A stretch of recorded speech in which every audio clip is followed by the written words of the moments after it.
Hey guys, it's Austin, and the Google Pixel and Pixel XL were just announced by Google today, so I'm going to be giving you guys my first impressions of these phones. Specs wise, these new Pixel and Pixel XL phones by Google might actually be the fastest phones in the world, and if not that, they would at least be the fastest Android phones out on the market as of right now, because they both have the new Snapdragon 821 chip, so they're the first phones to have it.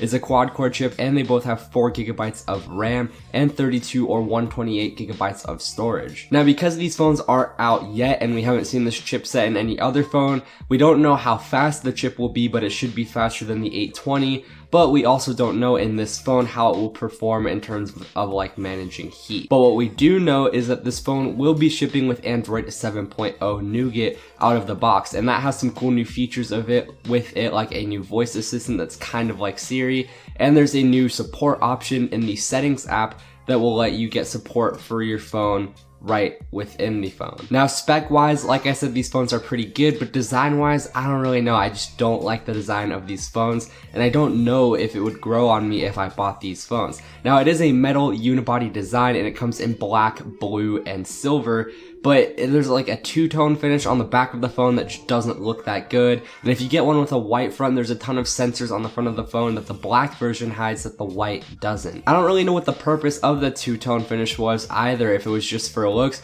or for something like wireless charging, but it is a metal unibody design and there was no mention of wireless charging, so we don't really know there. And there's a chin on the front of the phone, which just makes no sense because there's a fingerprint scanner on the back of the phone and the speakers are on the bottom of the phone right next to the USB-C port. So there's really no point for the chin on the bottom of the front of the phone other than to make it symmetrical, but it still doesn't look very good. Now, one thing that is looking good with these phones is the new cameras.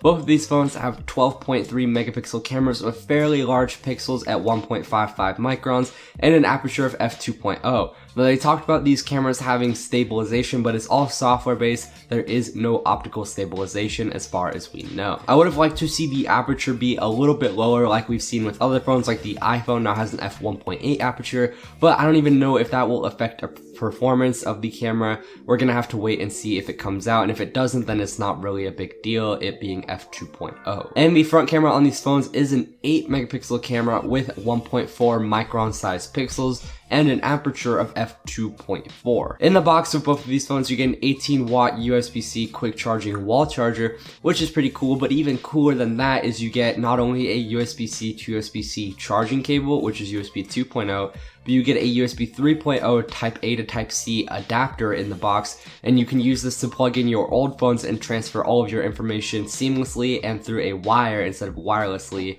to your new Pixel phone. Now, you might be wondering, Austin, what's different between the regular Google Pixel and the Google Pixel XL? You might be able to tell by the name, but the Google Pixel XL has a bigger screen than the regular Google Pixel. So the Google Pixel has a 5-inch 1080p screen, and the Google Pixel XL has a 5.5-inch 1440p display. Both of these are covered in Gorilla Glass 4. And obviously, since the Pixel XL is bigger, it gets a much bigger battery over the regular Google Pixel. But then again, since the Google Pixel has a smaller display and smaller resolution on the display, you might get around the same battery life. It won't be that big of a difference. Again, this is one of those things that we'll have to wait for the phone to actually come out to see. That's pretty much it for the Google Pixel and Pixel XL. Go and let me know down below in the comment section what you guys think of both of these phones. And if you guys want to hear about anything else that was talked about at the event, like the new 4K Chromecast or the new Daydream VR headset, I did website articles on everything else and those down below in the comment section,